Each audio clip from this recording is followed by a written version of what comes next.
재판장님, 저는 결백합니다. 저분들이 제게 누명을 씌운 겁니다. 어떻게 은혜를 원수로 갚니? 재판장님, 저 아이 말은 다 거짓말입니다. 재판장님, 저 여자의 눈물은 전부 가짜입니다. 제가 그동안 모아둔 모든 비리 증거가 여기 있습니다. 내 피 같은 돈 내놔. 내 아들 등골 빼먹고 내 서방까지 홀린 저 짐승만도 못한 년한테서 당장 내 돈 2억 돌려받아야겠으니까. 법원의 차갑고 높은 천장을 날카롭게 찢으며 울려 퍼진 그 목소리는 짐승의 멱다는 소리보다도 더 끔찍하고 기괴했습니다. 방청석에 앉은 사람들의 경악 어린 시선이 일제히 한 곳으로 쏠렸지만 환갑을 훌쩍 넘긴 그 여자는 부끄러움조차 모르는 듯 벌겋게 달아오른 얼굴로 저를 향해 삿대질을 해대고 있었지요. 지난 2년 저를 그 숨막히는 지옥 구덩이에 쳐넣고 꼭두각시처럼 조종했던 사람, 바로 제 전 시어머니였습니다. 이혼 도장을 찍고 남남이 된 며느리를 상대로 가족의 화목을 위해 주었던 돈과 명품들을 모조리 토해내라며 2억 원의 부당이득 반환 청구 소송을 걸어온 그녀의 눈빛은 썩어 문드러진 탐욕과 광기로 번들거리고 있었습니다. 하지만 그녀는 꿈에도 몰랐을 겁니다. 그 법정에서 밝혀질 진실이 그녀가 평생을 군림해온 오만한 제국을 단숨에 무너뜨릴 날카로운 비수가 되어 그녀의 심장에 꽂히게 될 줄은 말입니다. 사건의 발단은 제가 그 끔찍한 집안의 며느리로 발을 들인 지 불과 반년도 채 되지 않았을 무렵으로 거슬러 올라갑니다. 제 전 시어머니는 지역에서 이름만 대면 알만한 3층짜리 대형 숯불갈비 식당을 운영하는 이른바 여장부였습니다. 겉으로는 동네의 대소사를 챙기며 호탕한 웃음을 짓는 돈 많은 사장님이었지만 두꺼운 철문으로 굳게 닫힌 그 집안 내부에서는 피도 눈물도 없는 절대 군주 그 자체였지요. 달콤해야 할 신혼의 단꿈은 한여름 밤의 신기루처럼 허망하게 부서졌습니다. 남편과 단둘이 오붓하게 주말 여행을 다녀온 일요일 저녁 현관. 비밀번호를 누르고 들어선 우리의 신혼집은 폭격을 맞은 듯 텅 비어 있었습니다. 가구도 가전도 심지어 내 서랍 속 낡은 일기장 하나까지 모조리 사라진 휑한 거실 한가운데 서서 저는 숨을 쉴 수가 없었습니다. 그때 얼빠진 제 등 뒤로 서느라고 오만한 목소리가 날아와 꽂혔습니다. 뭘 멀뚱히 서 있어. 그 집 터가 안 좋아서 내가 어제 싹 다 팔아치웠다. 짐은 다 내 집으로 옮겨놨으니 잔말 말고 오늘부터 본가로 들어와. 시어머니는 아들 내외의 동의는커녕 이런 반구 상의도 없이 자신 명의로 해주었던 신혼집을 멋대로 처분해버린 것입니다. 항변할 기회조차 주어지지 않았습니다. 제 남편이라는 작자는 어머니의 서슬퍼런 불령 앞에 그저 고개를 푹 숙인 채 입술만 달싹일 뿐 평생을 어머니의 치마폭에서 기생해 온 무능하고 비겁한 캥거루족의 민낯을 여과 없이 드러냈습니다. 그렇게 저는 매일 밤 1층 식당에서 올라오는 역겨운 고기, 찌든 내와 비계 썩는 냄새가 진동하는 그 거대한 감옥 같은 시댁의 3층 안방으로 강제 이주를 당해야만 했습니다. 합가 이후의 삶은 하루하루가 살얼음판을 걷는 듯한 형벌의 연속이었습니다. 대리석이 쫙 깔린 거대한 거실은 한여름에도 뼛속까지 시릴 정도로 냉기가 돌았고 시어머니의 날카로운 하이힐 굽소리가 계단을 울릴 때면 온 집안 식구들은 숨소리조차 내지 못하고 쥐 죽은 듯 엎드렸습니다. 그 숨막히는 폭정의 가장 밑바닥에서 짐승보다 못한 취급을 받으며 연명하던 사람이 바로 제 시아버지였습니다. 평생을 아내의 식당 주방 뒷방에 처박혀 산더미처럼 쌓인 양파를 까고 핏물 밴 고기를 다듬으며 구분 등으로 살아온 시아버지. 시어머니에게 시아버지는 평생을 함께할 반려자가 아니라 언제든 짓밟고 화풀이할 수 있는 소유물이자 하인에 불과했습니다. 극심한 의부증과 통제욕에 사로잡힌 시어머니는 시아버지의 휴대전화를 박살낸 지 오래였고 심지어 외부 사람과 눈을 마주친다는 이유로 외출조차 금지한 채 하루 종일 안방에 가두어두기 일쑤였습니다. 그러던 어느 날 밤이었습니다. 지독한 갈증에 물을 마시러 어두운 주방으로 나갔던 저는 평생 잊지 못할 끔찍한 광경을 목격하고 말았습니다. 달빛조차 들지 않는 시커먼 식탁 밑에 웅크리고 앉아 누군가 남기고 간 쉰내. 나는 물마른 찬밥 덩어리를 맨손으로 허겁지겁 입에 밀어넣고 있는 검은 그림자. 그것은 며칠째 밥 한 술 얻어먹지 못해 피골이 상접한 시아버지였습니다. 왈칵 눈물이 쏟아지려던 찰나 거실의 샹들리에 조명이 눈이 멀듯 번쩍 켜졌습니다. 이 빌어먹을 영감이 쥐새끼처럼 어디서 밥을 주워 먹어. 시어머니였습니다. 그녀의 손에는 묵직한 가죽 벨트가 들려 있었고 곧이어 짐승을 내려치듯 무자비한 매질이 시작되었습니다. 둔탁한 파여름과 함께 시아버지의 이마에서 붉은 피가 솟구쳐 올랐고 하얀 대리석 바닥 위로 검붉은 핏방울이 점점이 흩뿌려졌습니다. 저는 너무 놀라 비명조차 지르지 못한 채 주저앉아 덜덜 떨 수밖에 없었습니다. 남편은 방문을 굳게 걸어 잠근 채 밖으로 나오지 않았습니다. 피비린내가 진동하는 그 거실에서 시어머니는 바닥에 쓰러져 신음하는 시아버지를 쓰레기 보듯 곁눈질하며 제게 다가왔습니다. 그녀의 붉게 칠해진 입가에는 소름 끼치는 조소가 번져 있었습니다. 놀랐니? 너도 내 말 안 들으면 저 꼴 나는 거야. 그것은 명백한 선전포고였습니다. 제 발목에 채워진 보이지 않는 족쇄가 살을 파고들어 뼈를 으스러뜨리기 시작하는 지옥의 진짜 시작을 알리는 종소리였습니다. 그리고 며칠 뒤 시어머니는 저를 은밀히 그녀의 요새인 2층 안방으로 불러들였습니다. 숨막히도록 진한 향수 냄새가 진동하는 그녀의 화장대 위에는 눈이 시리도록 시퍼런 5만 원권.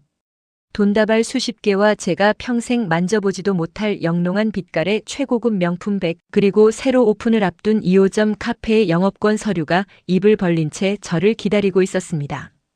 탐욕에 찌든 시어머니가 제게 내민 치명적인 독사과 그 끔찍하고 더러운 악마의 거래가 막 닻을 올리는 순간이었습니다. 4시에 비, 그 늙은 여우 같은 영감탱이가 요즘 단단히 미쳐 돌아가는 게 틀림없어. 내가 그 카페 쥐고 앉아서 그 인간 일거수일투족을 낱낱이 감시해. 딴 년한테 눈길이라도 주면 그 즉시 내게 보고해라. 그럼 이 돈과 카페 다 내 것이 되는 거야. 시어머니의 붉게 칠해진 입술이 비릿한 미소를 머금은 채 뱀처럼 귓가를 파고들었습니다. 화장대 위를 가득 채운 시퍼런 지폐 다발과 제 이름 석자가 또렷하게 적힌 2호점.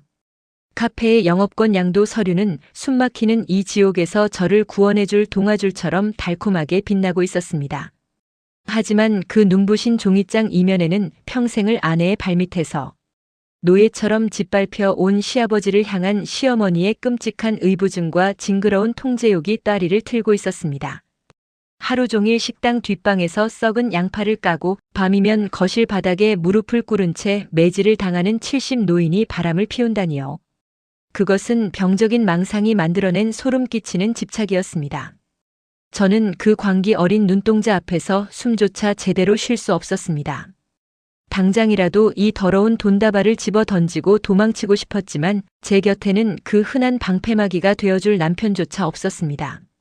문틈으로 거액의 돈과 서류를 훔쳐보던 남편은 시어머니가 방을 나가기가 무섭게 뱀처럼 기어들어와 제 손목을 낚아챘습니다.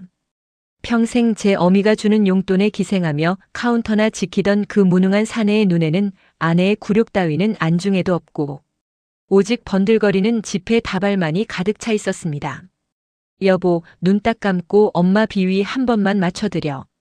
어차피 저거 다 우리 재산 될 건데 까짓 거 아버지 뒤 좀 밟는 게 대수야. 굴러들어온 복을 왜 차? 남편의 그 비열하고 경박한 속삭임은 제 마지막 남은 이성의 끈마저 처참하게 끊어놓았습니다. 세상 천지에 완벽하게 고립되었다는 처절한 절망감. 저는 짐승의 소굴에 홀로 던져진 한 마리 초식동물과 다를 바 없었습니다. 결국 저는 살아남기 위해, 아니, 그 끔찍한 학대 속에서 숨만 겨우 붙어있는 시아버지에게 쥐꼬리만 한 동정심이라도 베풀어보고자 그 악마의 계약서에 도장을 찍고 말았습니다. 차라리 제가 감시자가 되어 시어머니의 눈과 귀를 속여주는 것이 시아버지를 그 지옥 같은 매질에서 구하는 유일한 길이라 착각했던 것입니다. 그날 이후 저는 시어머니가 내어준 번듯한 2호점 카페의 사장님이 되었지만 실상은 목줄이 채워진 사냥개에 불과했습니다. 화려한 카페의 통유리창 너머로 시댁본가 식당의 뒷골목이 훤히 내려다 보였고 저는 하루 종일 커피를 내리면서도 그 컴컴한 골목을 주시해야만 했습니다. 가을비가 추적추적 내리던 어느 늦은 오후였습니다. 빗물에 젖은 쓰레기 봉투 사이로 구부정한 그림자 하나가 나타났습니다. 얇은 스웨터 한 장에 슬리퍼를 질끌 끌고 나온 시아버지였습니다. 비를 피할 생각조차 못한 채 멍하니 허공을 바라보던 시아버지의 앙상한 어깨가 빗방울에 잘게 떨리고 있었습니다. 그 처연한 뒷모습을 보며 저는 혀를 찼습니다. 도대체 저 가엾고 무기력한 노인네의 어디에서 불륜의 징조를 찾으란 말인가. 시어머니의 망상에 놀아나는 제 꼴이 한심해 헛웃음이 나올 지경이었습니다. 그런데 바로 그 순간이었습니다. 늘 땅바닥만 보며 걷던 시아버지가 누군가의 전화를 받은 후 주변을 두리번거리며 황급히 옷깃을 여미기 시작했습니다. 시아버지의 손에는 시어머니가 박살냈던 휴대전화가 아닌 낡은 구형 폴더폰이 쥐어져 있었습니다. 단 한 번도 본 적 없는 기기였습니다. 그뿐만이 아니었습니다. 늘 공포에 질려 흐리멍덩하던 시아버지의 두 눈에 난생 처음 보는 생기와 간절함이 불꽃처럼 타오르고 있었습니다. 아버님이 누굴 만나러 가시는 거지? 심장이 쿵쾅거리기 시작했습니다. 시아버지는 비를 맞으며 허름한 뒷골목을 빠져나가 도로변에 정차해 있던 낯선 검은색 승용차 뒷좌석으로 몸을 숨기듯 올라탔습니다. 찰나의 순간이었지만 열린 차 문 사이로 단정하게 차려입은 한 중년 여성의 실루엣이 스쳐 지나갔습니다. 제 두 눈을 의심했습니다. 시어머니의 그 미친 의부증이 그저 병적인 망상이 아닐 수도 있다는 섬뜩한 직감이 제 등줄기를 타고 흘러내렸습니다. 저는 덜덜 떨리는 손으로 앞치마를 집어 던지고 본능적으로 카페 밖을 향해 내달리기 시작했습니다. 빗물을 튀기며 멀어지는 저 검은 승용차의 뒤를 쫓아야만 했습니다. 그것이 제가 상상조차 하지 못한 거대한 파멸의 소용돌이이자 제 친정 식구들의 목숨줄까지 옥죄어올 끔찍한 비밀의 문을 여는 열쇠인 줄은 꿈에도 모른 채 말입니다. 비릿한 빗물 냄새가 코끝을 찔렀습니다. 정신없이 잡아탄 택시 안에서 저는 앞서가는 검은색 승용차의 붉은 후미등만 짐승처럼 노려보고 있었습니다. 택시 기사에게 5만 원짜리 지폐 2장을 구겨 쥐어주며 바짝 쫓아달라 소리치는 제 목소리는 묘하게 갈라져 있었지요. 머릿속은 온통 아수라장이었습니다. 그 지옥 같은 식당 뒷방에서 평생 고기 핏물이나 빼며 노예처럼 살던 시아버지가 감히 시어머니의 그 서슬퍼런 감시망을 뚫고 여자를 만난다? 상상조차 할 수 없는 일이었습니다. 만약 이 사실이 그 악독한 시어머니의 귀에 들어간다면 시아버지는 그날로 뼈도 추리지 못할 것이 뻔했습니다. 하지만 제 목줄을 쥐고 있는 시어머니의 2호점 카페와 서늘한 지폐, 다발의 유혹 또한 저를 이기적이고 지독한 사냥개로 만들고 있었습니다.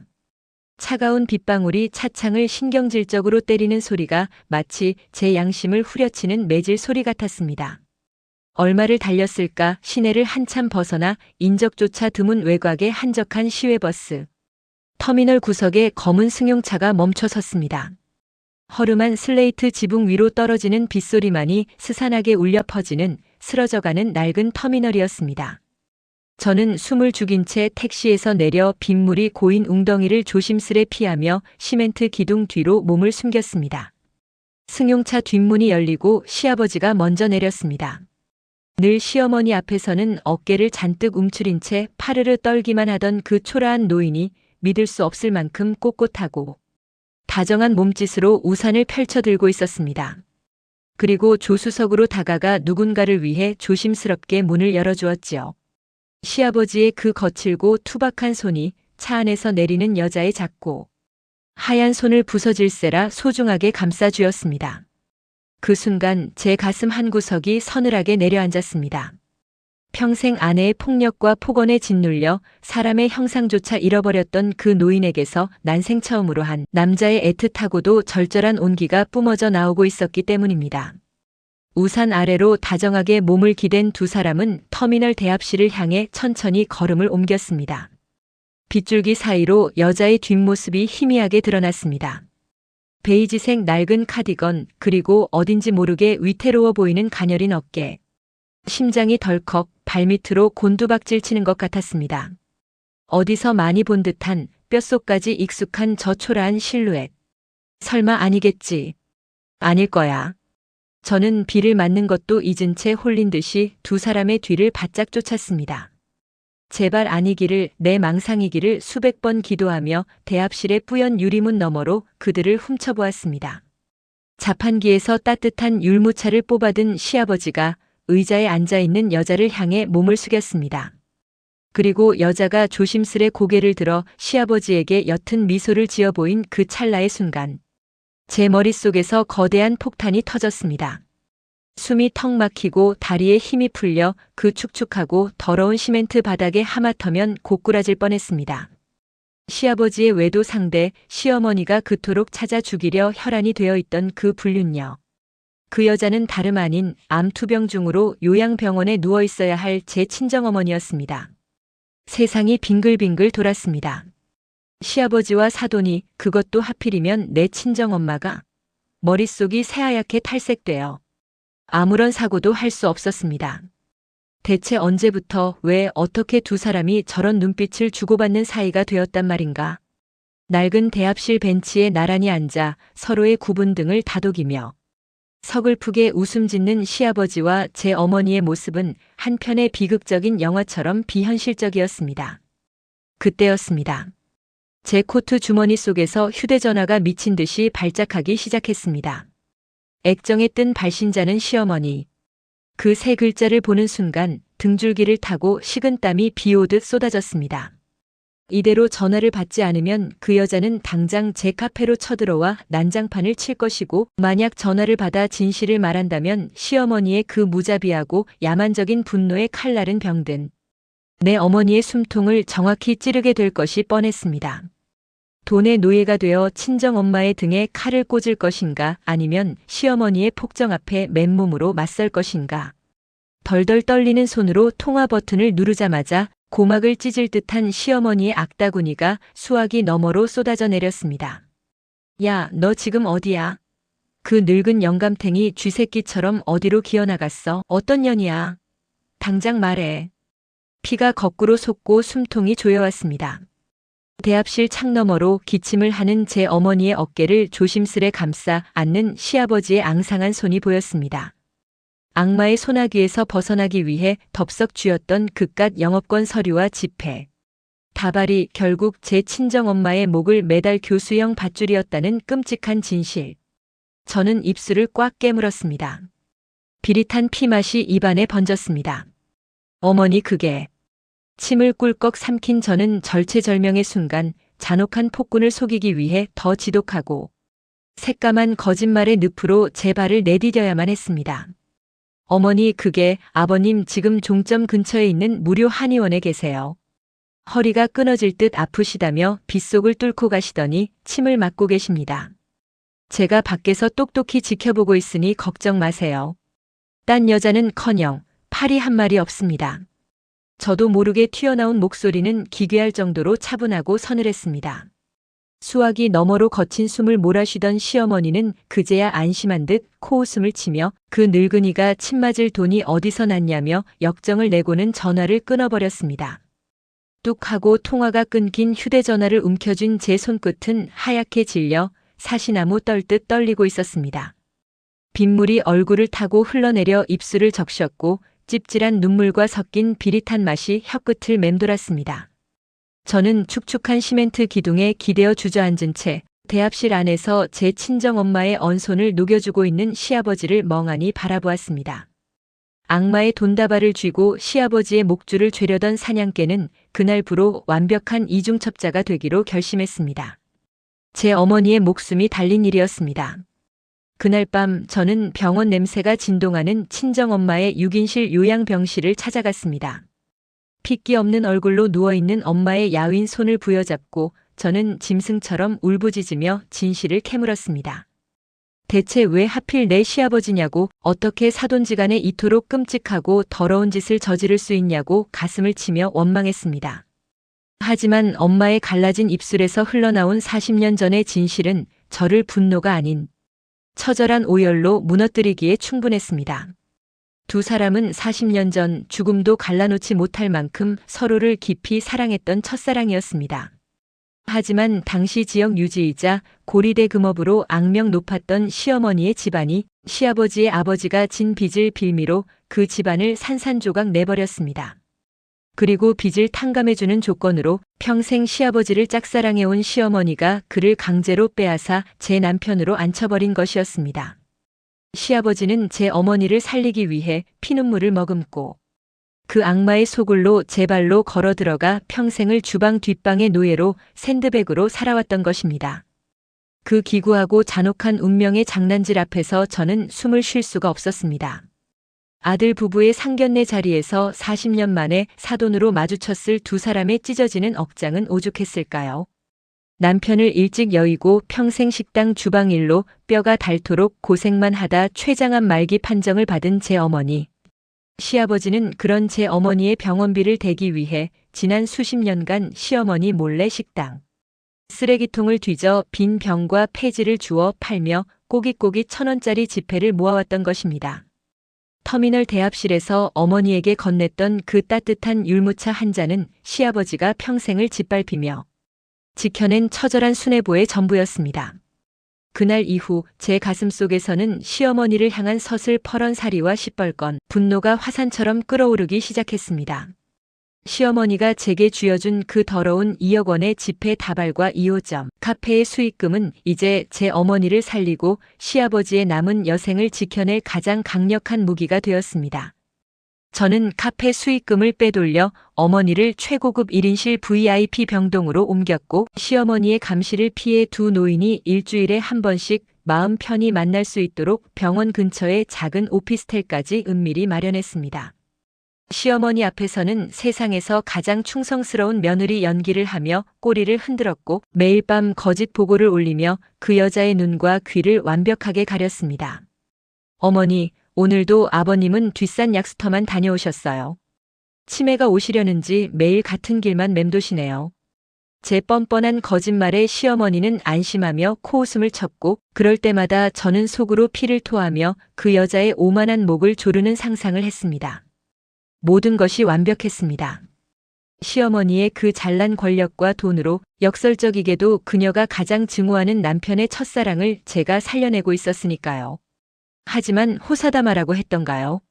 썩어 빠진 제 남편의 탐욕이 결국 이 살얼음판 같은 평화에 치명적인 균열을 내고 말았습니다. 카운터에서 엄마 돈이나 빼돌려 도박과 유흥에 탕진하던 남편은 제가 관리하는 2호점 카페의 장부가 이상하다는 것을 눈치챘습니다. 한 푼이라도 더 긁어 모으려 혈안이 되어 있던 그 인간의 매서운 눈초리가 제 뒤를 캐기 시작한 것입니다. 어느 일요일 오후 남편은 제가 병원비를 결제하기 위해 잠시 비워둔 카페 금고를 뒤져 친정엄마의 VIP 병실, 영수증과 오피스텔 임대차 계약서를 찾아내고야 말았습니다. 그리고 득의양양하게 뱀 같은 미소를 지으며 곧장 식당 3층 안방에 다리를 틀고 있는 제 어미에게로 달려갔습니다. 엄마, 이 맹추 같은 년이 엄마가 준 돈으로 지 친정 애미 호강시키고 있었어. 게다가 이 오피스텔은 대체 뭔지 알아? 그날 밤 식당 뒷골목에는 폭풍 전야의 음산한 침묵이 내려앉았습니다. 거실 바닥에 팽개쳐진 서류 뭉치 위로 핏발 선 시어머니의 눈동자가 야차처럼 형형하게 번쩍였습니다. 무자비한 폭군의 성에 피비린내 나는 사륙의 시간이 도래하고 있었습니다. 이 배은망덕한 년을 오늘 내가 산채로 찢어 죽이겠다. 짐승의 울음소리 같은 시어머니의 섬뜩한 포효가 집안을 집어삼켰습니다. 숨통을 끊어놓을 듯한 거대한 재앙이 제 목덜미를 향해 무서운 속도로 들이닥치고 있었습니다. 지옥의 문이 열리는 소리는 예고 없이 그리고 지독하게 파괴적이었습니다. 쾅 하는 굉음과 함께 3층 거실의 육중한 참나무 문이 부서질 듯 열려 젖혀졌고 야차처럼 눈을 까집은 시어머니가 거친 숨을 몰아쉬며 제 앞을 가로막았습니다. 허공을 가르고 날아온 묵직한 가죽 장부가 제 이마를 강타하고 대리석 바닥 위로 둔탁하게 나동그라졌습니다. 장부 사이로 제가 은밀히 숨겨두었던 요양병원 VIP 병실의 결제, 영수증과 친정엄마를 위해 마련한 오피스텔의 임대차 계약서가 피 묻은 낙엽처럼 처참하게 흩뿌려졌습니다. 그 종이 조각들을 내려다보는 시어머니의 얼굴은 인간의 것이 아니었습니다. 탐욕과 배신감 그리고 자신의 완벽한 통제력이 무너졌다는 광기 어린 분노로 일그러진 그녀의 목핏대는 금방이라도 터져버릴 듯 기괴하게 부풀어 올랐습니다. 남편이라는 작자는 제 어미의 뒤에 비겁하게 숨어 짐승의 먹잇감이 된 아내를 조롱하듯 비열한 미소를 흘리고 있었지요. 평생 제 어미가 던져주는 부스러기를 주워 먹으며 연명해 온 그 기생충 같은 사내에게 저는 그저 자신들의 재산을 축내는 눈엣 가시이자 도둑년일 뿐이었습니다. 내 돈으로 내년 에미 VIP 병실을 잡아주고 오피스텔을 얻어? 이 머리 검은 짐승만도 못한 년. 내가 내 시애비 감시하라고 준 돈을 이따위로 빼돌려? 시어머니의 두꺼운 소나기가 벼락처럼 날아와 제 머리채를 휘어잡았습니다. 두피가 통째로 뜯겨나갈 듯한 고통의 비명이 터져나왔지만 그녀는 멈추지 않고 저를 차가운 거실 바닥에 내동댕이 쳤습니다. 입안이 터져 비릿한 핏물이 고였고 눈앞이 하얗게 전멸했습니다. 그녀는 제 배를 발로 걷어차며 당장 그 오피스텔을 처분하고 돈을 토해내지 않으면 콩밥을 먹이겠다고 악을 썼습니다. 시어머니는 아직 그 오피스텔이 제 어머니와 시아버지의 애틋한 만남의 장소라는 사실은 꿈에도 모른 채 그저 제가 2호점 카페의 돈을 횡령해 친정으로 빼돌렸다는 사실 하나에만 미쳐 날뛰고 있었습니다. 저는 바닥에 쓰러진 채 입술을 꽉 깨물었습니다. 여기서 진실이 탄로난다면 시어머니는 당장 불안당들을 이끌고 병원으로 쳐들어가 숨만 겨우 붙어있는 제 어머니의 산소호흡기를 제 손으로 떼어버릴 악마였기 때문입니다. 바로 그때였습니다. 식당 주방에서 올라온 듯 짙은 고기, 비계 냄새와 양파 냄새를 훈장처럼 달고 구분 등의 시아버지가 거실로 들어섰습니다. 거실 바닥에 널브러진 저와 손에 잡히는 대로 도자기를 집어던지며 발작하는 시어머니를 번갈아 보던 시아버지의 탁한 눈동자에 일순간 푸른 불꽃이 튀었습니다. 시어머니가 제 얼굴을 향해 무거운 크리스털 재떨이를 치켜든 찰나 40년 동안 단 한 번도 아내의 뜻을 거스른 적 없던 시아버지의 앙상한 손이 허공에서 그녀의 손목을 낚아챘습니다. 그만해. 당장 그 손 못 내려놔. 평생 쥐 죽은 듯 엎드려 살던 70 노인의 입에서 터져나온 흡사피를 토하는 듯한 절규였습니다. 거실에 맴돌던 서늘한 냉기가 일순간 얼어붙었습니다. 시어머니조차 믿을 수 없다는 듯 두 눈을 부릅뜬 채 굳어버렸고 남편은 턱을 떨어뜨린 채 뒷걸음질을 쳤습니다. 시아버지의 핏발선 눈동자에는 더 이상 매질을 두려워하던 겁쟁이 노인의 비굴함은 없었습니다. 그곳에는 자신의 목숨보다 귀한 첫사랑의 딸이 처참하게 짓밟히는 것을 더는 두고 볼 수 없다는 한 남자의 숭고하고도 처절한 결기가 서려 있었습니다. 시아버지는 파르르 떨리는 입술을 지식이며 40년 동안 자신의 심장 깊숙한 곳에 쑤셔 박아두었던 그 무거운 칼날을 천천히 그리고 잔인하게 뽑아들었습니다. 나 당신하고 이혼할 거요. 당장 이 지옥 같은 집구석에서 나갈 테니까 이 아이 그만 괴롭혀. 그것은 시어머니의 오만한 제국 한가운데에 떨어뜨린 거대한 폭탄이었습니다. 이혼이라는 단어가 공기 중에 흩어지자마자 시어머니의 얼굴은 수치심과 분노로 검붉게 타들어갔습니다. 평생 자신의 발밑에서 벌레처럼 기어다녀야 할 소유물이 감히 목줄을 끊고 주인을 물어뜯으려 한다는 사실에 그녀의 알량한 자존심은 산산조각이 났습니다. 그녀는 이 모든 반란의 배후에 며느리인 제가 있다고 확신했습니다.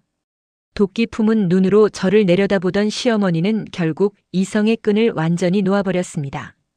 이 천하의 몹쓸 년, 감히 내 집구석에 기어들어와서 시아버지한테 이혼을 부추겨? 당장 나가. 내 아들하고도 당장 끝이야. 빈몸으로 당장 꺼져. 남편 역시 어미의 호령에 맞춰 제 짐이 든 트렁크를 현관 밖으로 걷어차 버렸습니다. 엄마 돈 훔쳐간 도둑년아, 다신 내 눈앞에 띄지 마.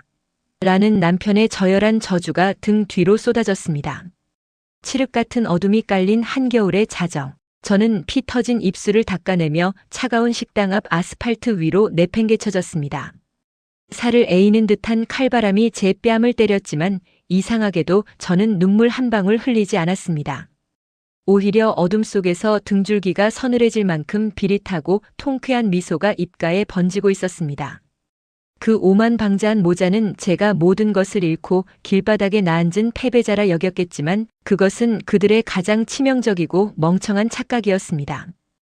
제 코트 안주머니에는 지난 1년간 2호점 카페를 운영하며 치밀하게 복사해둔 시어머니의 수십억대 탈세 정황이 담긴 비밀 장부, USB와 친정엄마를 살리기 위해 시아버지가 직접 제 명의로 돌려놓은 7억 원 상당의 시골 과수원 땅 문서가 고스란히 숨겨져 있었으니까요.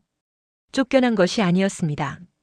저는 마침내 이 피비린내 나는 폭군의 성을 완벽하게 탈출한 것이었고, 이제부터 저 탐욕스러운 악마들의 숨통을 서서히 아주 고통스럽게 조여줄 가장 날카로운 단두대의 칼날을 갈기 시작한 것입니다.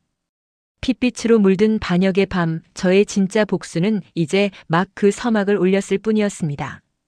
한겨울에 칼바람이 몰아치던 그 끔찍한 밤, 맨몸으로 내쫓긴 저는 뒤도 돌아보지 않고 그 지옥 같은 폭군의 성을 빠져나왔습니다. 남편과의 이혼은 그야말로 일사천리로 진행되었습니다. 제 어미의 든든한 치마폭에 꽁꽁 숨어버린 그 기생충 같은 전 남편은 위자료는커녕 제 짐을 싸서 보낼 택배, 상자 하나 내어주기 아까워하며 온갖 저열한 욕설을 퍼부어댔지요. 저는 10원짜리 한 장 요구하지 않고 이혼 서류에 도장을 찍어 던졌습니다. 그깟 푼돈으로 저들의 더러운 입을 달래기엔 제 안주머니에서 서늘하게 숨쉬고 있는 복수의 칼날이 너무도 거대하고 예리했기 때문입니다. 그렇게 이혼 도장의 잉크가 채 마르기도 전인 어느 봄날, 제 옥탑방 문틈으로 서늘한 등기 우편 한 통이 날아들었습니다. 발신인 황선자. 뼛속까지 각인된 제 전 시어머니의 이름이었습니다. 봉투를 찢고 꺼낸 소장의 내용은 그야말로 구역질이 날 만큼 뻔뻔하고 가증스러웠습니다. 청구 금액 무려 2억 원. 사유는 가족의 화목과 시부모 봉양을 조건으로 며느리에게 지급했던 용돈과 2호점, 카페 영업권의 부당 취득, 그리고 이를 편취한 기망 행위였습니다. 어이가 없어 헛웃음이 터져나왔습니다. 시아버지의 일거수일투족을 감시하라며 제 목에 채웠던 그 더러운 사냥개의 목걸이를 이제 와서 가족의 화목을 위한 선의로 포장하다니요. 피 한 방울 섞이지 않은 며느리에게 그 거액을 쥐어주며 남편의 뒤를 캐게 했던 자신의 그 소름 끼치는 의부증과 광기는 쏙 뺀 채 저를 하루아침에 시어머니의 돈을 등쳐먹고 도망간 희대의 꽃뱀이자 사기꾼으로 둔갑시켜 놓은 것입니다. 드디어 결전의 날이 밝았습니다. 차갑고 육중한 법정의 나무문을 열고 들어선 순간 가장 먼저 제 시야에 꽂힌 것은 원고석에 앉아있는 전 시어머니와 전 남편의 거만한 면상이었습니다. 시어머니는 머리부터 발끝까지 수천만 원어치의 명품을 휘감고 굵은 진주 목걸이로 주름진 목을 치장한 채 오만하게 턱을 치켜들고 있었습니다. 저를 내려다보는 그녀의 눈빛에는 한낱 벌레 같은 년이 감히 내 웅장한 제국에 흠집을 내려 했냐는 비웃음과 지독한 경멸이 가득 고여 있었지요. 그 옆에 앉은 전 남편 역시 승리를 확신한 듯 얄미운 썩소를 흘리며 다리를 꼬고 있었습니다. 돈으로 떡칠을 한 그들의 천박한 허영심은 법정의 엄숙한 공기마저 역겹게 오염시키고 있었습니다. 재판이 시작되자 시어머니 측 변호사는 입에 거품을 물며 저를 천하의 페류나로 몰아가기 시작했습니다. 피고가 원고의 갸륵한 선의를 이용해 거액의 돈을 빼돌린 것도 모자라 평온했던 가정의 평지풍파를 일으키고 급기야 시아버지에게 이혼까지 종용하여 가정을 파탄낸 파렴치한 며느리라는 것이었습니다. 변호사의 화려한 궤변이 이어질 때마다 시어머니는 억울한 피해자인 양눈시울을 붉히며 손수건으로 가짜 눈물을 찍어냈습니다. 그 완벽한 악어의 눈물 연기에 방청석 곳곳에서 혀를 차는 소리가 들려왔습니다. 하지만 저는 조금도 흔들리지 않았습니다. 오히려 코트 주머니 속에 움켜쥔 진실의 조각들을 매만지며 저 탐욕스러운 여자가 스스로 파놓은 무덤의 깊이를 가늠하고 있었습니다. 재판장이 제게 반론의 기회를 주려던 찰나였습니다. 얌전히 앉아있던 시어머니가 돌연 자리에서 벌떡 일어서며 법정이 떠나가라 날카로운 비명을 질렀습니다. 판사님, 전현이 내 돈을 훔쳐간 진짜 더럽고 끔찍한 이유가 따로 있습니다. 전현은 내 돈으로 지들끼리 미뢰할 오피스텔을 얻고 내 늙은 남편을 꼬드겨 배를 맞춘 천하의 발정난 암캐입니다. 순간 법정 안의 시간이 멈춘 듯 차가운 정적이 내려앉았습니다. 시어머니 측 변호사가 회심의 썩소를 지으며 대형 스크린의 비장의 증거 영상을 띄웠습니다. 빔 프로젝터의 시퍼런 불빛이 법정의 하얀 벽면을 갈랐고 화면에는 제가 친정엄마와 시아버지의 안전한 만남을 위해 은밀하게 얻어두었던 바로 그 오피스텔의 지하 주차장 CCTV 영상이 선명하게 재생되고 있었습니다. 화면 속에는 시아버지의 낡은 승용차 조수석에서 내리는 저의 모습, 그리고 주위를 두리번거리며 시아버지와 함께 은밀하게 엘리베이터에 오르는 제 뒷모습이 아주 교묘하고 악의적으로 교차 편집되어 있었습니다. 그뿐만이 아니었습니다. 시아버지가 제 명의로 돌려놓았던 7억 원 상당의 시골 과수원 땅 문서 복사본까지 화면 가득 띄워졌습니다. 똑똑히 보십시오. 저 어린 며느리년이 시애비랑 눈이 맞아서 대낮부터 모텔방을 들락거리고 그 더러운 짓거리의 대가로 7억짜리 땅까지 뜯어낸 겁니다.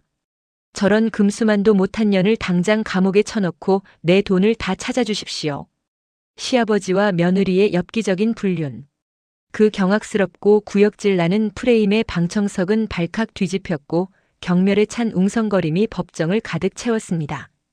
전 남편은 제 쪽을 향해 삿대질을 해대며 더러운 년 죽일 년 이라며 핏대를 세웠고 판사조차 참담하다는 듯 미간을 잔뜩 찌푸린 채 저를 내려다보았습니다.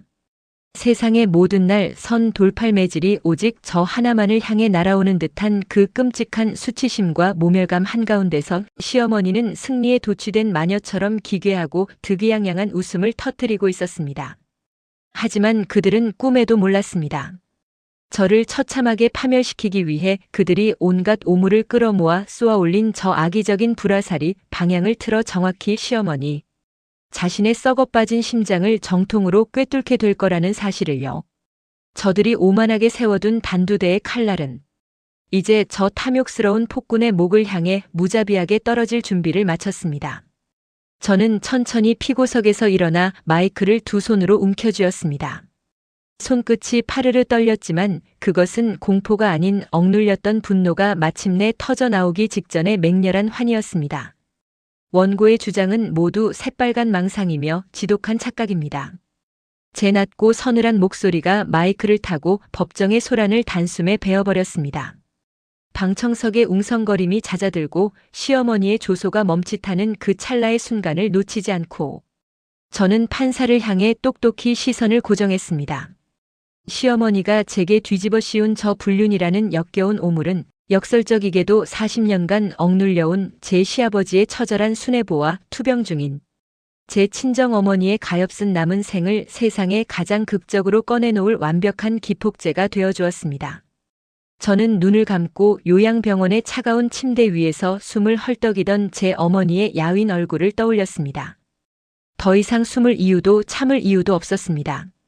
저 오만한 폭군의 제국을 산산조각 낼 진실의 해머가 허공을 가를 시간이 마침내 도래했습니다. 원고의 주장은 모두 새빨간 망상이며 지독한 착각입니다. 얼음장처럼 차갑고 서늘한 제 목소리가 팽팽하게 당겨진 법정의 공기를 단숨에 갈랐습니다. 승리를 확신하며 입꼬리를 비틀어 올리고 있던 시어머니의 얼굴에 일순간 불쾌한 경련이 일었습니다. 방청석을 가득 채웠던 천박한 조롱과 웅성거림도 썰물처럼 빠져나갔습니다. 저는 꼿꼿하게 허리를 펴고 판사석을 향해 망설임 없이 증인을 신청했습니다.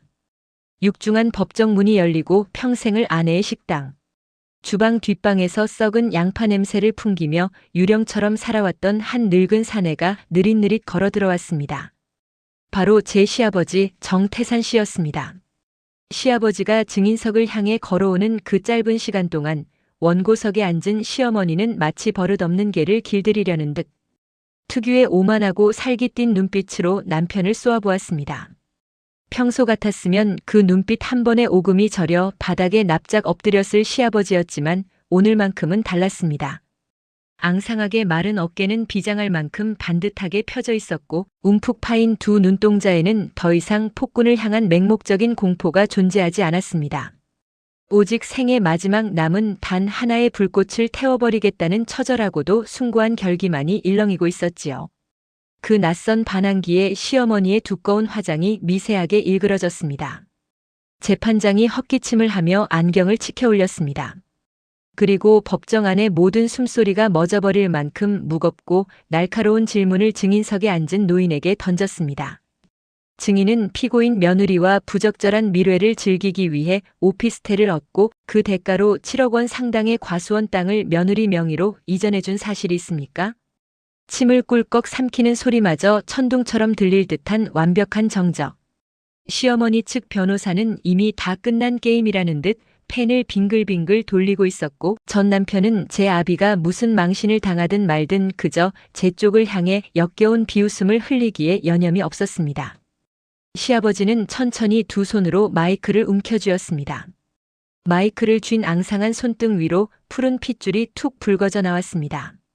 그리고 노인의 메마른 입술이 열리며 40년간 그 캄캄한 지옥불 속에 쑤셔 박아두었던 거대하고도 잔혹한 진실이 마침내 세상 밖으로 터져나왔습니다.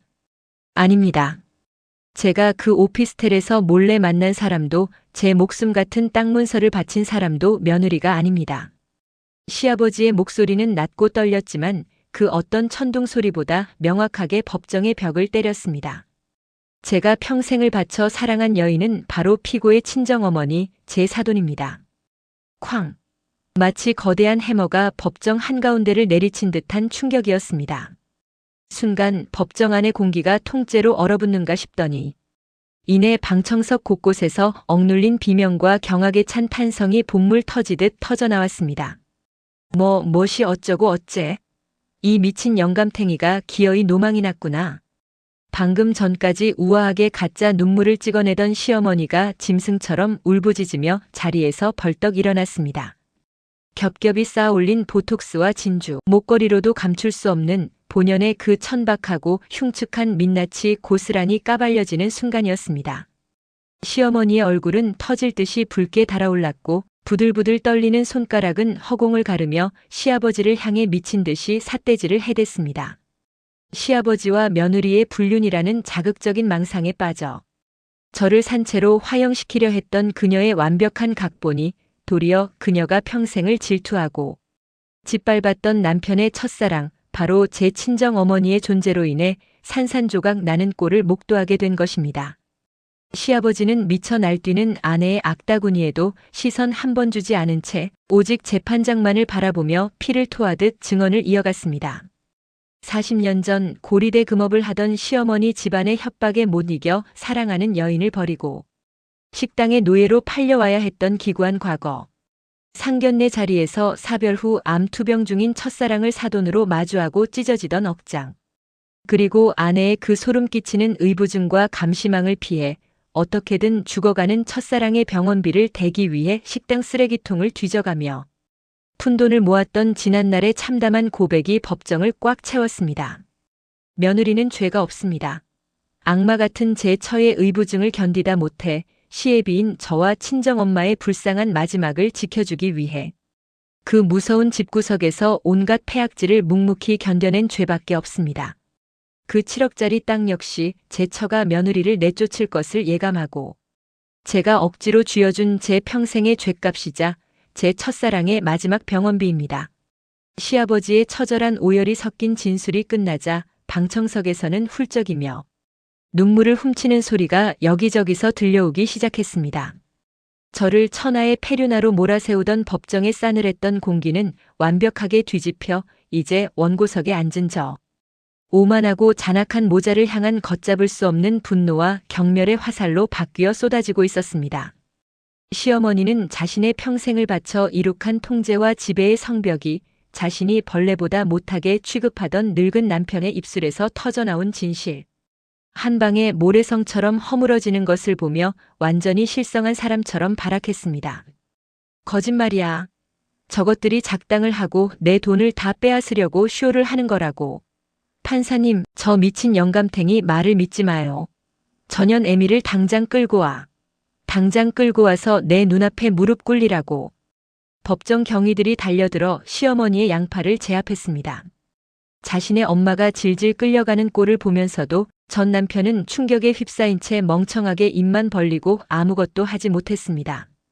평생 어미의 돈줄에 기생하며 살아온 사내의 비겁하고 앙상한 미천이 바닥까지 드러나는 순간이었습니다. 저는 피고석에 꼿꼿이 서서 머리채를 흔들며 짐승처럼 악을 쓰는 제 전 시어머니의 그 흉한 꼴을 얼음처럼 차가운 눈으로 내려다보았습니다. 2년 전 제 신혼집을 멋대로 팔아치우고 저를 그 냄새나는 3층 안방으로 끌고 들어갔던 그녀의 오만함은 온데간데 없었습니다. 시아버지의 폭로 한 번에 평생을 믿어왔던 통제력이 부정당하고 남편의 마음속엔 단 한순간도 자신이 존재한 적이 없었다는 그 지독한 수치심에 비참하게 뒹구는 늙고 추악한 탐욕 덩어리만 남아있을 뿐이었습니다. 하지만 제 복수는 이제 겨우 숨을 고르고 있을 뿐이었습니다. 저 여자가 남편의 마음을 얻지 못한 불쌍한 노인네로 동정받으며 끝나는 것을 저는 결코 용납할 수 없었습니다. 시아버지의 순애보는 제 방패막이에 불과했습니다. 저 탐욕스러운 악마의 숨통을 영원히 가장 고통스럽게 끊어놓을 진짜 칼날, 그 수십억 대의 탈세장부가 제 안주머니에서 뜨겁게 요동치고 있었으니까요. 저는 천천히 그리고 아주 우아하게 다음 반격을 준비했습니다. 그깟 첫사랑이 대수야? 껍데기뿐인 늙은 영감탱이 마음 따위 안 가져도 그만이야. 하지만 내 돈은 달라. 전현이 훔쳐간 내 피 같은 2억이랑 2호점 카페. 권리금 그리고 그 7억짜리 땅. 당장 뱉어내게 하란 말이야. 법정 경위들에게 양팔을 결박당한 채 바닥에 질질 끌리면서도 전 시어머니는 마지막 남은 이빨을 드러내며 짐승처럼 악을 썼습니다. 평생을 자신의 소유물이라 여겼던 남편의 마음속에 자신이 단 한 줌도 존재하지 않았다는 비참한 진실 앞에서도 그녀의 썩어빠진 영혼을 지배하는 것은 오직 번들거리는 돈이었습니다. 수치심으로 붉게 달아올랐던 그녀의 얼굴은 어느새 도끼와 탐욕으로 시퍼렇게 질려 있었습니다. 자신을 기만하고 돈을 빼돌린 며느리를 기어이 쇠고랑을 채워 감옥에 쳐넣고 자신의 완벽했던 제국과 재산을 다시 되찾고야 말겠다는 그 지독한 집착. 방청석의 사람들은 인간이 바닥까지 추락했을 때 보여줄 수 있는 가장 역겹고 흉측한 민낯을 보며 혀를 내둘렀습니다. 전 남편 역시 제 어미의 악다구니에 용기를 얻었는지 핏발선 눈으로 저를 향해 삿대질을 해대며 거들었습니다. 맞습니다, 판사님. 전현은 처음부터 우리 집 재산을 노리고 들어온 희대의 꽃뱀입니다. 우리 엄마가 선의로 준 카페, 영업권까지 날름 삼키고 뻔뻔하게 도망친 도둑년이라고요. 그 모자의 눈에는 시아버지의 처절한 순애보 따위는 애초에 안중에도 없었습니다. 오직 빼앗긴 돈을 되찾겠다는 광기 어린 바람만이 차가운 법정의 공기를 찢어발기고 있었습니다. 저는 그들의 추악한 발악을 가만히 내려다보며 코트 안주머니 깊숙한 곳에 손을 밀어넣었습니다. 손끝에 닿는 차가운 금속성의 감촉. 지난 1년 시어머니의 목줄이 채워진 사냥개 노릇을 하며 2호점 카페의 카운터를 지키던 그 수많은 밤 동안 제가 피를 토하는 심정으로 긁어모았던 반격의 뇌관이었습니다. 저는 천천히 고개를 들어 재판장을 향해 꼿꼿하게 시선을 맞추었습니다. 얼음장처럼 차갑고 흔들림 없는 제 눈빛에 방금 전까지 미쳐 날뛰던 시어머니의 목소리가 미세하게 떨리기 시작했습니다. 무언가 거대하고 불길한 그림자가 자신의 목을 조여오고 있다는 짐승적인 직감이 그녀의 척수를 타고 흐른 것입니다. 재판장님, 원고는 제가 가족의 화목을 조건으로 2억 원의 현금과 2호점 카페의 영업권을 부당하게 편취했다고 주장합니다. 하지만 오늘 이 자리에서 원고가 제게 그 거액을 쥐어준 진짜 이유, 그 더럽고 구역질 나는 진실을 모두 밝히고자 합니다. 저는 안주머니에서 은빛 USB 하나를 꺼내 들었습니다. 조명빛을 받아 서늘하게 번쩍이는 그 작은 조각 하나가 30년간 지역 유지 행세를 하며 굴림해 온 시어머니의 거대한 갈비 식당을 단숨에 잿더미로 만들어버릴 폭탄이라는 것을 그 누구도 상상하지 못했을 것입니다. 변호인을 통해 재판장에게 건네진 USB의 내용물이 법정 스크린에 띄워지자 웅성거리던 방청석은 일순간 찬물을 끼얹은 듯 쥐 죽은 듯 고요해졌습니다. 화면을 가득 채운 것은 촘촘하게 엑셀로 정리된 거대한 숫자의 배열들. 바로 시어머니가 지난 수십 년간 본가 식당을 운영하며 은밀하게 작성해 온 이중장부의 복사본이었습니다. 원고가 제게 주었다는 현금 2억 원. 그것은 며느리를 향한 선의가 아니라 식당에서 발생한 막대한 현금 수익을 세무서의 눈을 피해 빼돌리기 위한 돈 세탁의 자금이었습니다. 원고는 제 명의로 2호점 카페를 개업하게 한 뒤 본점에서 누락시킨 불법 비자금을 제 카페의 매출로 교묘하게 둔갑시켜 자금을 세탁해 왔습니다. 저는 사냥개가 아니라 꼬리가 밟히면 언제든 쳐낼 수 있는 조세포탈이 바지 사장이자 고기방패였던 것입니다. 스크린에는 시어머니가 차명 계좌를 통해 자금을 빼돌린 내역, 식자재 납품 업체들과 결탁하여 단가를 부풀리고 리베이트를 챙긴 증거, 그리고 현금 결제를 유도하여 수십억 원대의 세금을 고의로 탈루한 명백한 정황들이 적나라하게 폭로되고 있었습니다.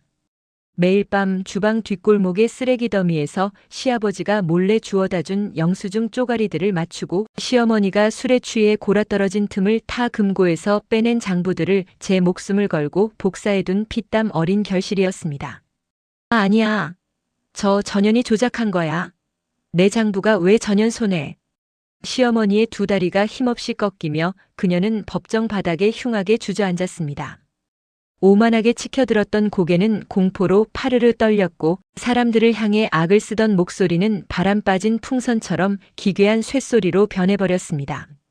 평생을 남편의 피를 빨아먹고 며느리를 짓밟으며 쌓아올린 그 철옹성 같은 재산인 국세청의 철퇴를 맞고 휴지 조각이 될 위기에 처하자 그녀의 이성은 완벽하게 붕괴해버렸습니다. 국세청 세무조사와 조세범 처벌법에 의한 막대한 추징금, 그리고 구속수사. 그것은 시어머니에게 있어 시아버지의 외도 따위와는 비교조차 할 수 없는 숨통을 직접적으로 끊어놓는 완벽한 사형 선고였습니다. 전 남편 역시 사태의 심각성을 깨닫고 사시나무 떨듯 몸을 떨기 시작했습니다. 자신이 평생 탕진할 수 있을 거라 믿어 의심치 않았던 어미의 돈줄이 범죄 수익금으로 압류당할 처지에 놓이자 그는 바닥에 쓰러진 제 어미를 부축하기는커녕 하얗게 질린 얼굴로 제 쪽을 향해 두 손을 싹싹 빌기 시작했습니다. 여보 제발. 우리가 부부였잖아. 저거 다 거짓말이라고 해줘. 이러면 우리 엄마 감옥 가. 내가 다 잘못했어. 평생 어머니의 치마폭에서 기생하던 나약한 사내의 비굴한 눈물. 짐승의 왕국에서 군림하던 폭군과 그 기생충의 처참한 몰락을 내려다보며 저는 비로소 가슴 한구석을 짓누르고 있던 거대한 바위가 산산조각 나는 듯한 짜릿한 카타르시스를 느꼈습니다. 저는 피고석 마이크를 쥐고 바닥에 엎드려 헐떡이는 그 탐욕스러운 악마를 향해 서늘한 사형 집행의 주문을 낭독했습니다. 가족의 화목이요? 당신이 내 친정엄마의 병원비 영수증을 짓밟고 나를 길바닥에 내쫓던 그날 밤 당신의 그 알량한 제국은 이미 무너졌어야 했습니다.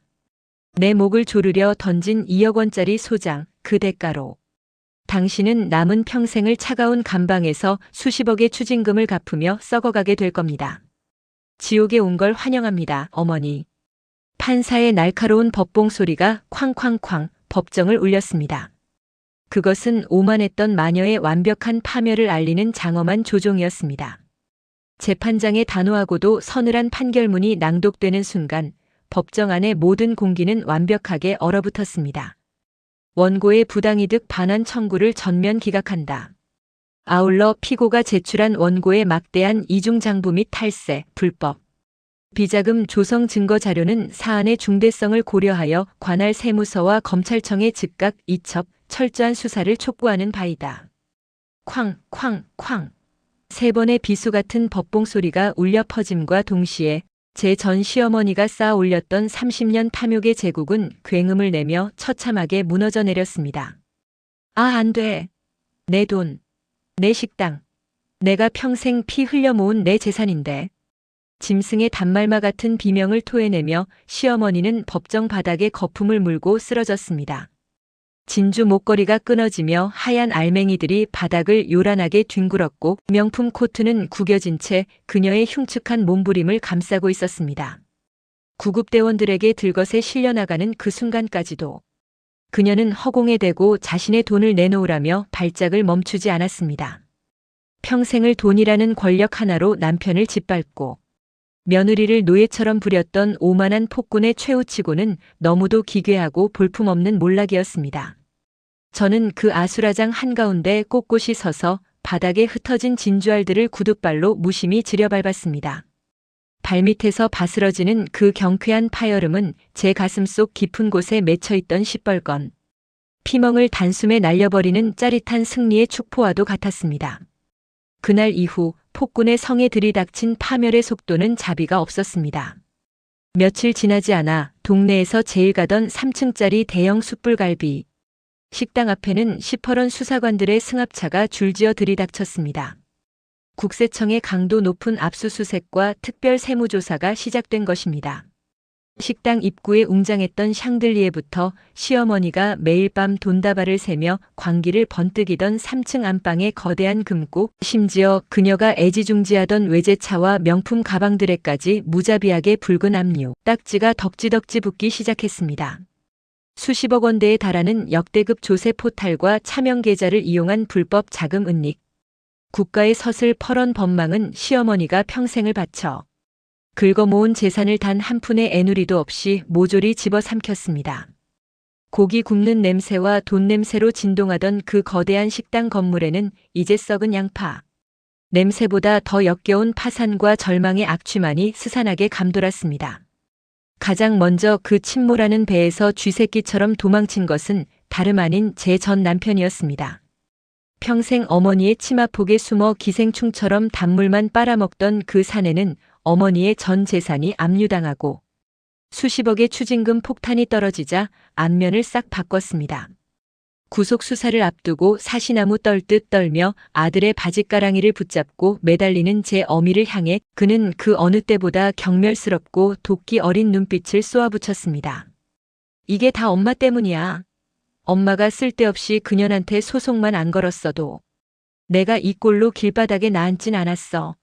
평생 날 호강시켜줄 것도 아니면서 왜 낳았어? 내 인생 책임져. 폐륜적인 저주를 퍼부은 전 남편은 어머니가 몰래 숨겨두었던 마지막 금부치 몇 개마저 훔쳐 달아나 버렸습니다. 캄캄하고 텅 빈 거실 바닥에 홀로 남겨진 시어머니는 자신이 평생을 바쳐 맹목적으로 사랑했던 외아들에게마저 완벽하게 버림받았다는 사실에 짐승처럼 울부짖었습니다. 권력의 원천이었던 돈도 피를 나눈 자식도 모두 그녀를 떠났습니다. 남은 것은 오직 차가운 감방의 쇠창살과 주거 백골이 되어서도 갚지 못할 막대한 추징금 고지서뿐이었습니다. 그 지옥 같은 파멸의 소용돌이와는 철저하게 분리된 기적처럼 평온하고 따뜻한 공간이 있었습니다. 바로 제 친정 어머니가 입원해 있는 요양병원의 VIP 병실이었습니다. 시아버지가 제 명의로 남겨주었던 7억 원 상당의 시골 과수원 땅은 애초에 시어머니의 더러운 식당, 돈이 아닌 시아버지의 부친이 물려주신 순수한 선산이었기에 국세청의 압류 칼날을 완벽하게 피할 수 있었습니다. 저는 그 땅을 담보로 어머니의 남은 치료비와 시아버지의 평안한 노후를 위한 자금을 넉넉하게 마련했습니다. 나른한 봄볕이 쏟아지는 병실 창가, 앙상하게 마른 시아버지가 과도를 쥐고 비뚤비뚤 사과를 깎아 침대에 누운 제 어머니의 창백한 입술에 조심스레 넣어주고 있었습니다. 40년이라는 억겁의 세월을 돌아 숱한 핏물과 눈물을 건너 비로소 마주 앉은 두 사람의 구분 등 위로 따스한 빛이 내려앉았습니다. 이제 아무 걱정하지 마. 내가 당신 곁에 지붕이 되어줄 테니까. 그동안 나 때문에 고생 많았어. 내 불쌍한 사람아. 시아버지의 투박한 손이 제 어머니의 핏기 없는 뺨을 쓸어내렸고 어머니는 말없이 희미한 미소를 지으며 그 거친 손등에 자신의 얼굴을 비비적거렸습니다. 40년간 억눌렸던 눈물이 핑 도는 세상에서 가장 서글프고도 아름다운 풍경이었습니다. 병실 문틈으로 그 모습을 지켜보던 저는 조용히 뒤돌아섰습니다. 폭군의 심장에 칼을 꽂고 마침내 얻어낸 이 눈물겨운 평화. 제 어깨를 짓누르던 거대한 복수의 사슬이 비로소 끊어지고 상처투성이었던 제 가슴에도 기나긴 겨울이 지나 찬란한 봄바람이 불어오고 있었습니다. 이제 이 기막힌 이야기의 끝, 그 악마가 치러야 할 마지막 지옥불의 심판만이 남아있었습니다. 차갑고 육중한 철문이 뼈를 긁는 듯한 날카로운 쇳소리를 내며 열렸습니다. 코끝을 찌르는 값싼 소독약 냄새와 햇빛 한 줌 들지 않는 콘크리트 복도의 서늘한 냉기가 전신을 감쌌습니다.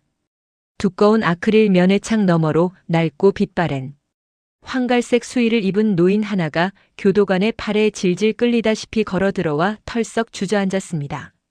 가슴팍에 박힌 붉은색 수임번호 4056번.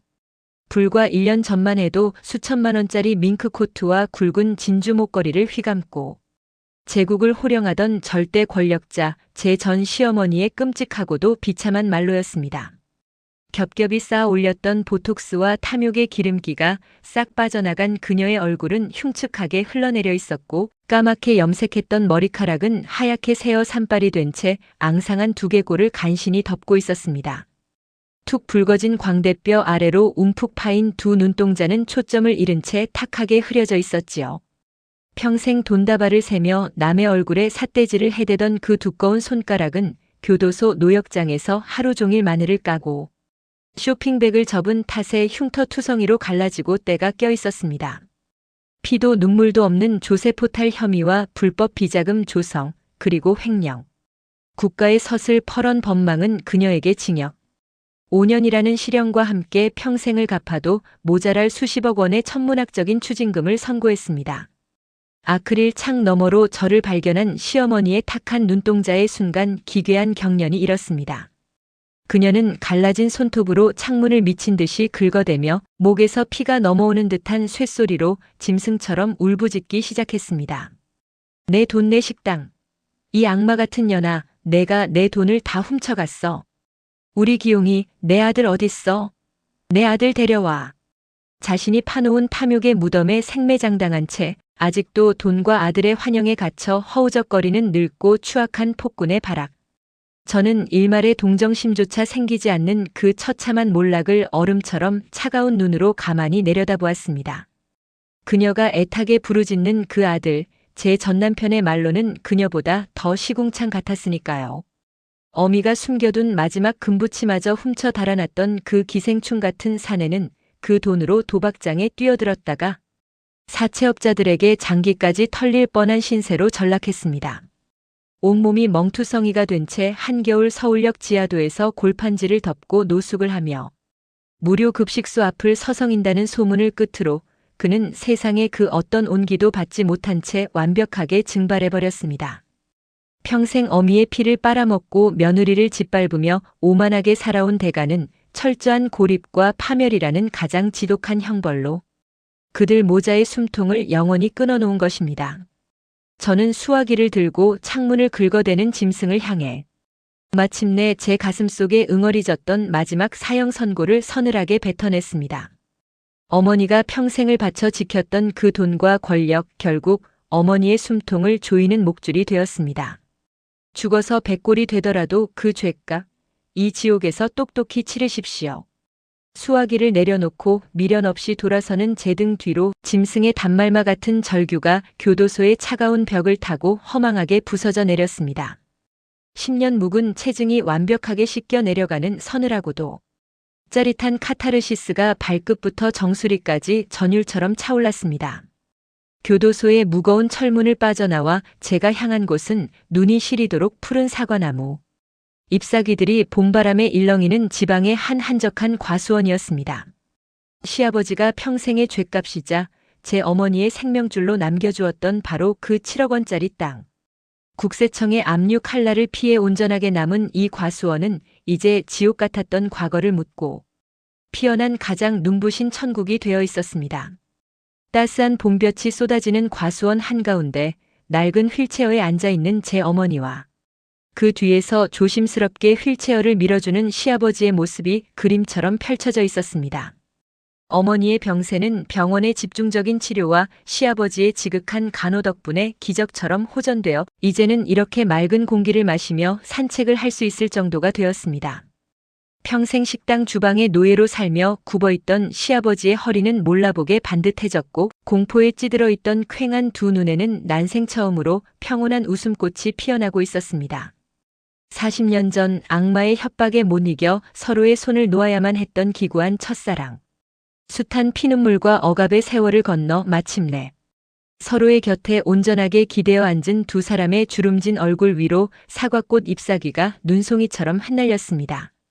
시아버지가 투박한 손으로 어머니의 어깨에 담요를 덮어주자 어머니는 수줍은 소녀처럼 맑게 웃으며 그 손을 살며시 쥐었습니다. 그 어떤 말도 필요치 않은 세상에서 가장 서글프고도 아름다운 구원의 풍경이었습니다. 저 역시 그 끔찍했던 폭군의 성에서 벗어나 과수원 한 구석에 작고 예쁜 찻집을 새로 열었습니다. 누구의 감시도 더러운 돈 세탁의 도구도 아닌 오롯이 저와 두 노인의 평안한 여생을 위한 따뜻한 공간. 찻집 안을 가득 채운 향긋한 사과차 냄새가 창문을 넘어 봄바람을 타고 흩어졌습니다.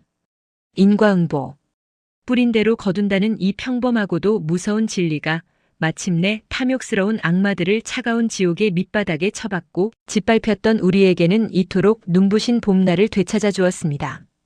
폭풍우가 휩쓸고 간 자리에 피어난 이 찬란한 평화 속에서 우리는 이제 남은 생을 서로의 상처를 보듬으며 조용히 살아갈 것입니다. 지금까지 어른들을 위한 기막힌 진짜 이야기, 어른이 동화였습니다. 속이 뻥 뚫리는 사이다 결말에 함께해 주신 시청자 여러분 늘 평안하시고 다음번에도 꽉 막힌 속을 시원하게 뚫어줄 더 기막힌 이야기로 찾아오겠습니다. 감사합니다.